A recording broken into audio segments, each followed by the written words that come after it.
This video, we will learn how to add page numbers in Word step by step. So let's get started. We will also learn how to insert page number from specific page and how to remove page numbers. Currently, we have opened a sample Word document, and to insert page number, look for Insert option on the top bar and click on it.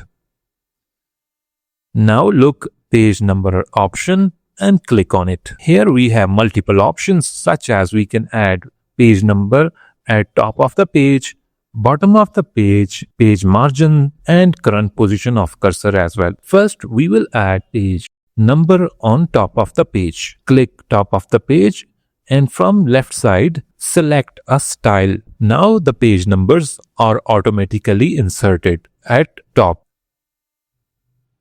Now we will learn how to add page numbers at bottom of the document. To add, click Insert, click Page Number, select bottom of the page, and from left side choose a style. Now the page numbers were successfully added at footer of the document. Now we will learn how to remove page numbers from document. To remove, click Insert, then click Page Number and click Remove Page Numbers.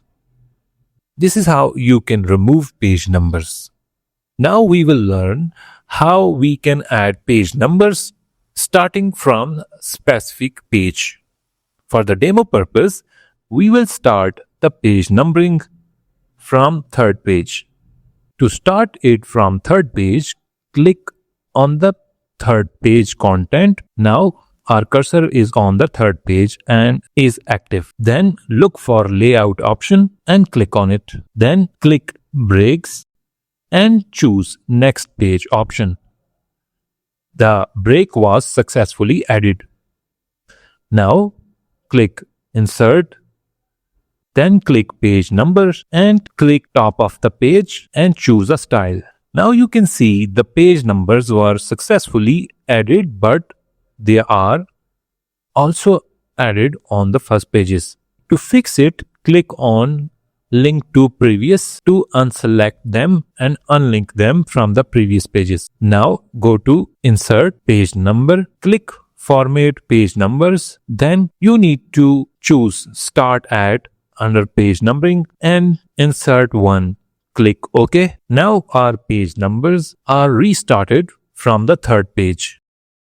Now you can see our page numbers are still starting from the page 1 instead of page 3. To fix it, you simply remove a single number from the previous pages, such as we will remove 2. It will automatically remove the previous page numbers. And now the page numbering is starting from page 3. This is how you can insert page number from specific page. Thanks for watching this video. Make sure to subscribe for more.